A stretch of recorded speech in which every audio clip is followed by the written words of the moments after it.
And now we uncover the stunning truth behind the most expensive political failure in American history. Kamala Harris's campaign burned through $1.5 billion, yes, billion with a B, only to face the most lopsided defeat in modern presidential politics. But here is what's truly shocking. Her own senior advisor, David Plouffe, just admitted that their internal polls never showed her ahead, not one. Meanwhile, liberal donors are realizing they've been had. Campaign staffers are turning to GoFundMe for basic expenses, and supporters are literally screaming at Lake Michigan. Yeah, you can't make this up. And wait till you see the footage that we've obtained. Oh, yeah, they decided to record themselves and post it online. And when Chuck Norris talks about resilience, people listen, and for good reason. At 83, he's outlasted countless politicians and continues to stand strong while others crumble. What's his secret? A revolutionary approach to mental and physical strength that's helped thousands of Americans stay sharp and energized in these chaotic times. Don't let the stress of politics wear you down. Visit chuckdefense.com/next to watch Chuck's exclusive video and discover how you can maintain your edge when others are losing theirs. Click the link in the description. Your future self will thank you. Okay, let's take a look here. Now, the memes are strong with this one. They certainly are. Now, Kamala Harris, you may have seen it. She posted a video. She clearly looked intoxicated when she published it. But now somebody has made, I've seen a lot of different memes. I even posted one myself on our X page. But I've now seen the meme of memes. This one rises above them all. This is an Oscar-worthy transformation of Kamala Harris, and it is absolutely beautiful. I don't know how they did it. It's clearly AI. I had to put that little disclaimer in there so that, Snopes doesn't, take this video and go, Franchi Next News Network is claiming that Kamala Harris is drinking and blah, blah, blah, blah. Shut the fuck up. Anyway, here it is.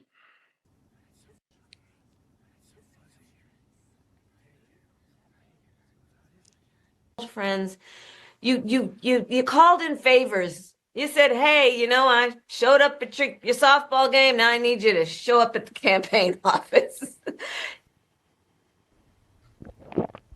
Again, I'll say, the election didn't turn out like we wanted it to.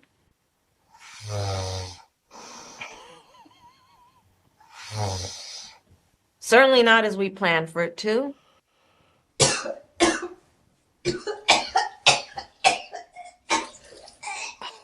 But understand that the work we put into it was about empowering people. That's the spirit with the work we did.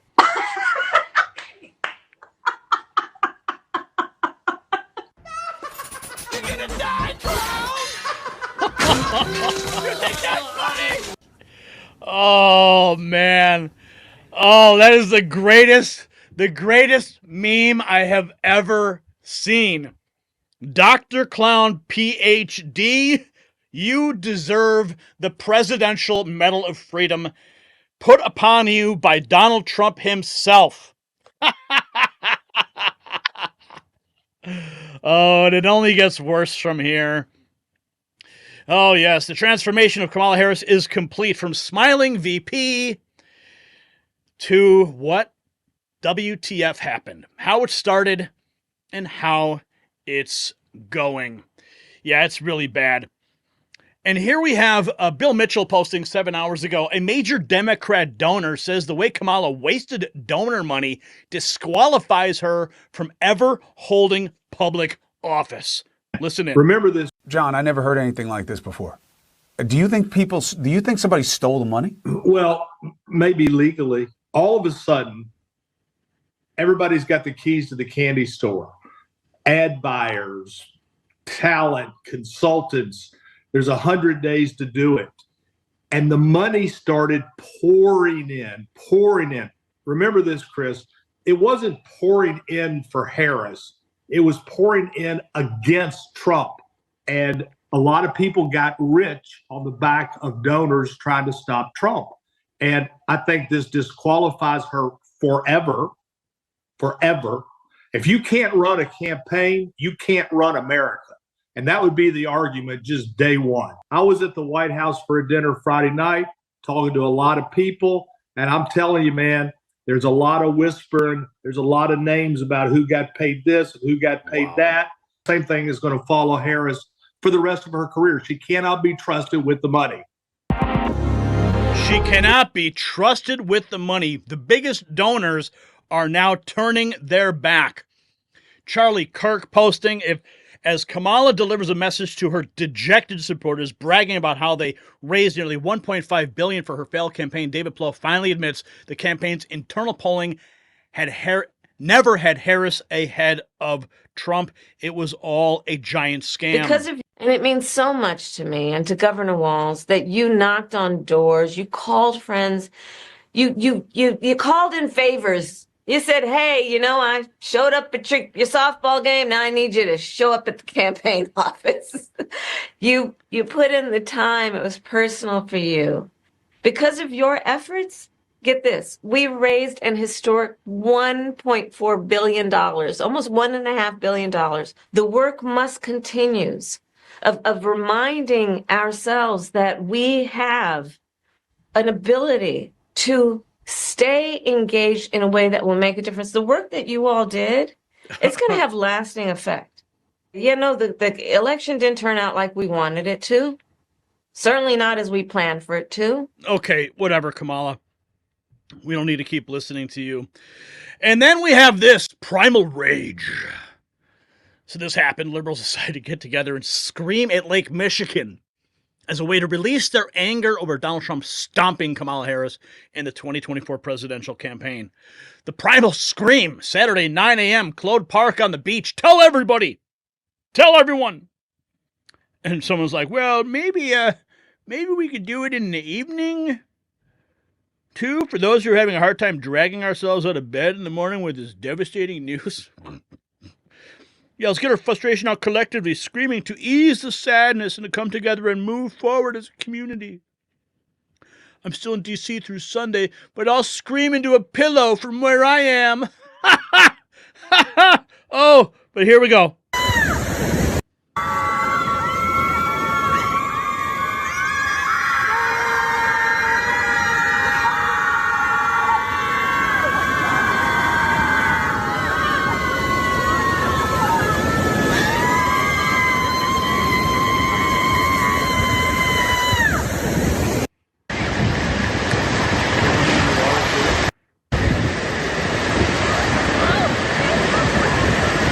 Oh my God.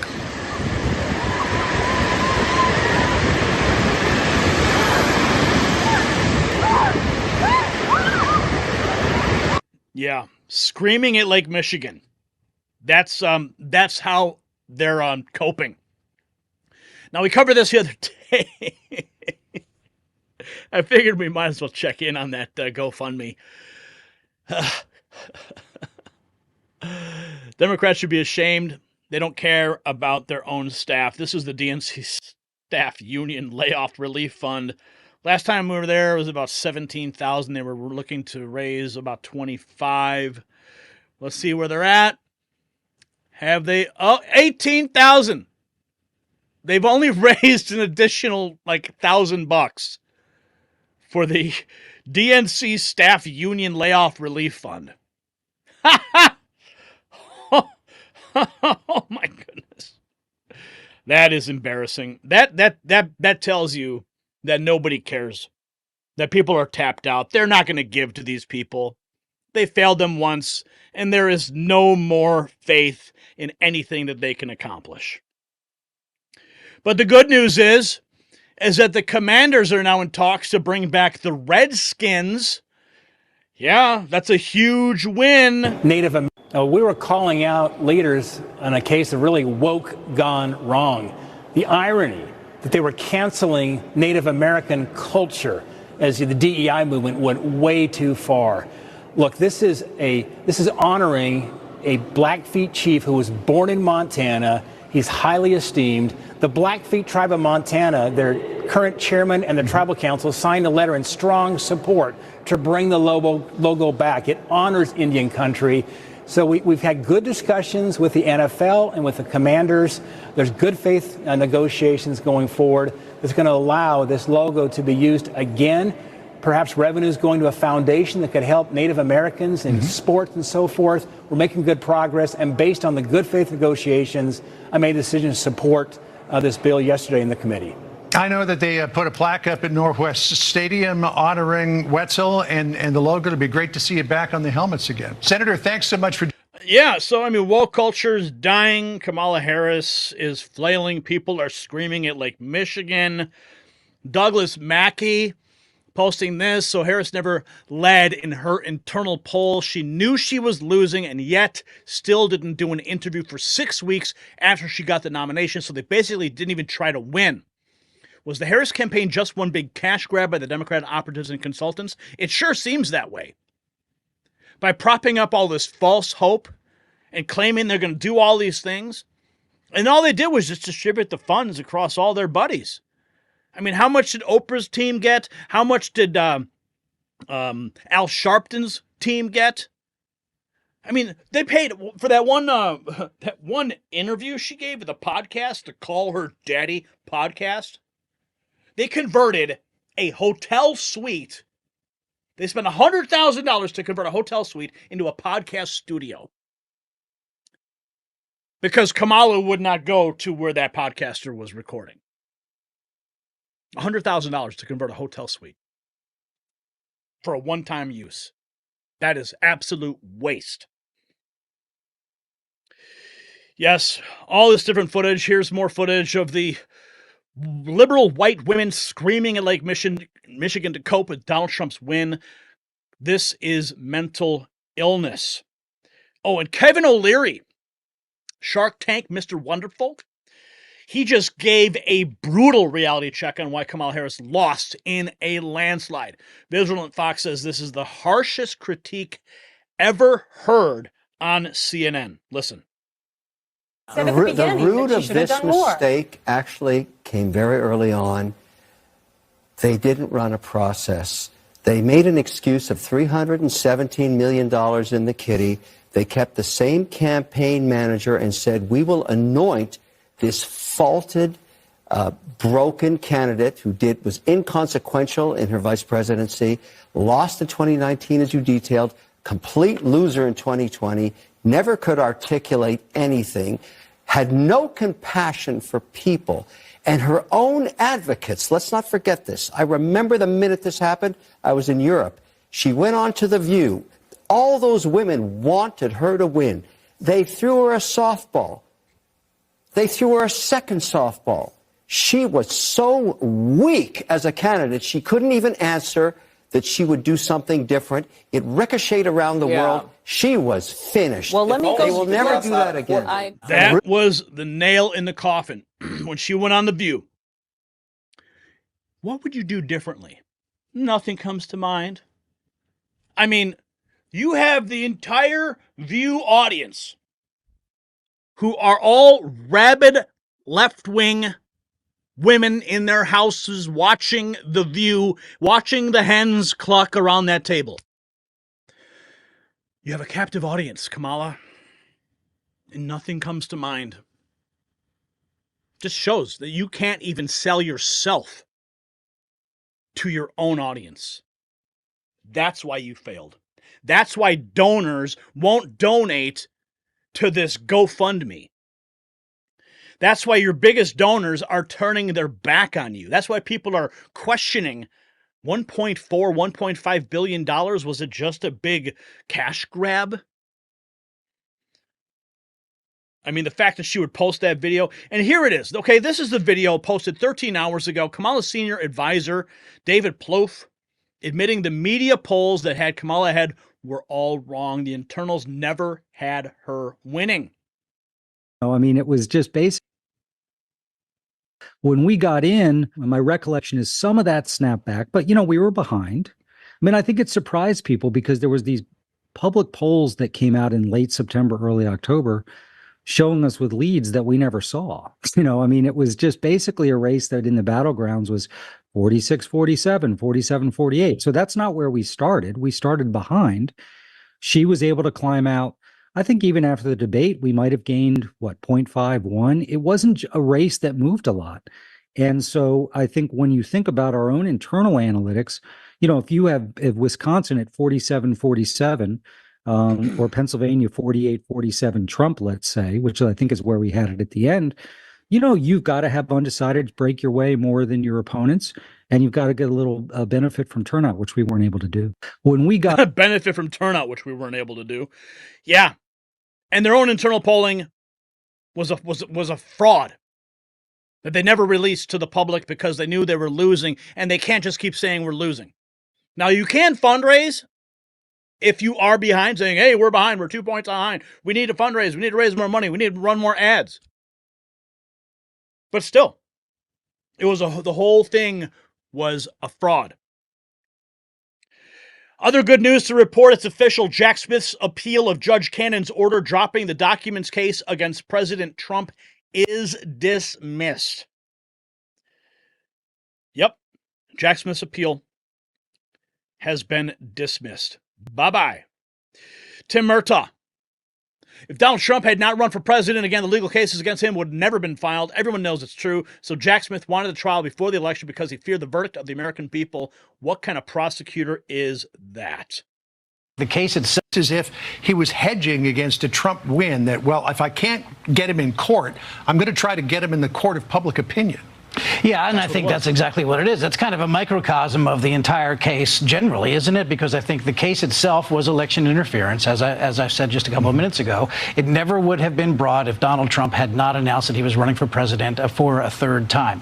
And the fact that he is releasing all that information that he considered damning, which was actually just a rehashing of all the stuff that had already been dragged out through the public already, it was an obvious attempt to try to influence the upcoming election because he wasn't going to get the trial that he wanted before Election Day. And no doubt he did fear that Trump was actually going to win. And that means that he feared the verdict of the American people. What sort of a prosecutor is that when you actually fear the verdict of the voters of this country? That's clearly what Jack Smith was up to. And it's good to see. I mean, how is it possibly fair to trickle out this information for what would clearly seem to be political purposes? I would never, ever for 1 minute make the case that it was fair. I think everything that he did in this case from the very beginning was unfair. It was from the beginning of the method of his appointment. Well, a lot of people would argue that he was unconstitutionally appointed to that position, and he should not be the one bringing the charges, should not have brought the charges. None of this I went and testified. Imagine the dozens of people who got dragged through this, had to hire lawyers to go sit in front of Jack Smith, all because he had a political vendetta against Donald Trump, and it has come to this. It's being dropped because Donald Trump won the verdict of the American people, not Jack Smith. Okay, well, based on... Suck it. Suck it, Jack. Suck it.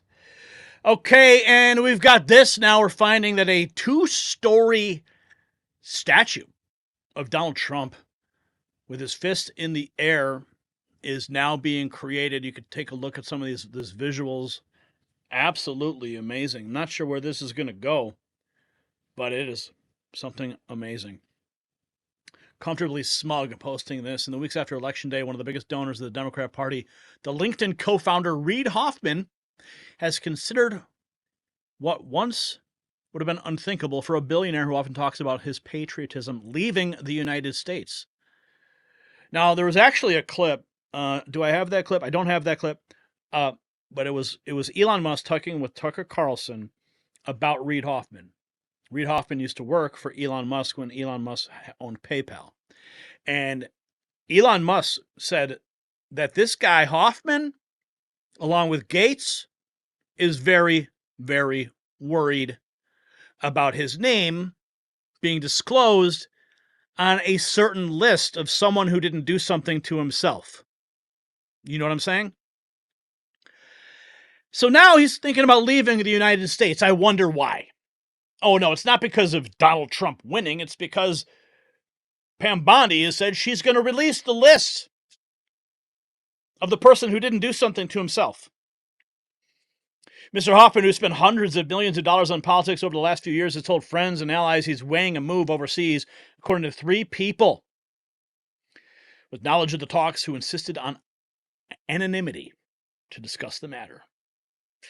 So Reid Hoffman looks like he's about to get out of Dodge before some lists are made public. But you can't hide forever. And we got this Kamala Harris campaign staffer making the admission that Trump outplayed them in social media and cultural perception. Well, we'll watch this clip, but here's what I think. It wasn't just Trump that outplayed him. He had an army. He had the Daily Meme team. He had the Next News Network. He had all these people on X pushing the truth to the American people. Elon Musk breaking down the barrier, making X a free speech platform once again, allowing the free flow of information and ideas. And the best ideas always rise to the top. So the social media game was you. It wasn't just Trump. It was the idea. Ideas are bulletproof.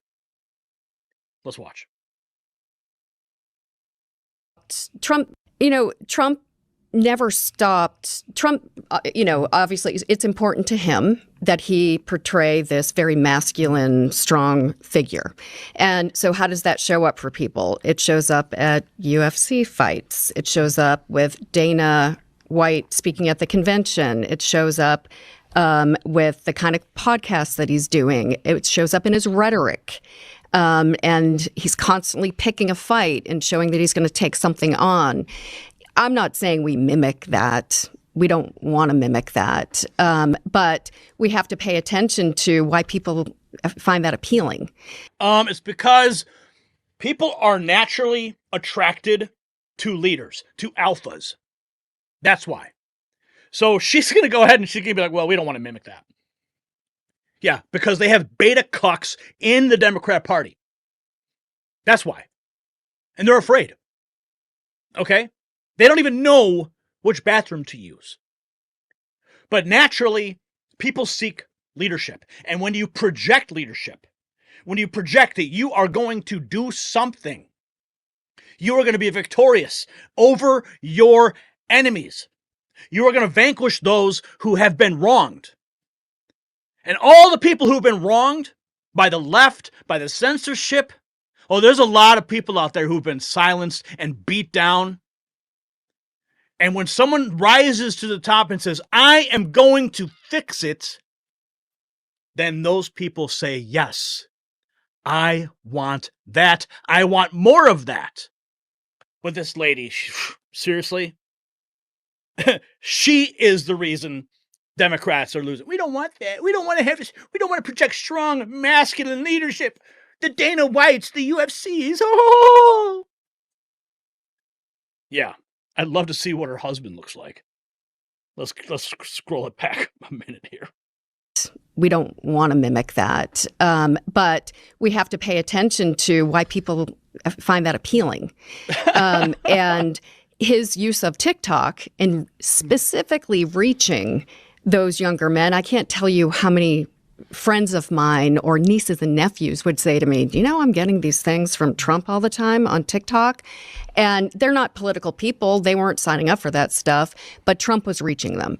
So there is a lot for us to learn in that. But I will also say a lot of that was very specific to that candidate, in his messaging and why that was, while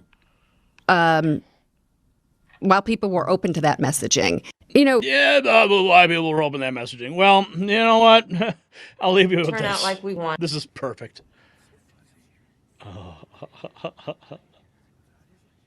Friends, you called in favors. You said, hey, I showed up at your softball game. Now I need you to show up at the campaign office.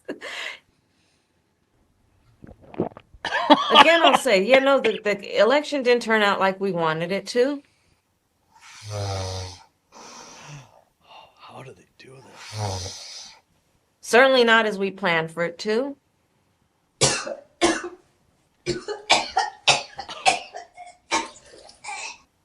But understand that the work we put into it was about empowering people. That's the spirit with the work we did.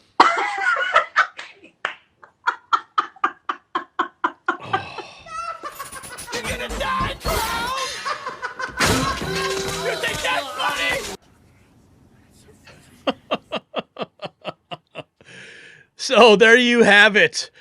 A $1 billion campaign imploding, staffers abandoned, and supporters literally howling at large bodies of water.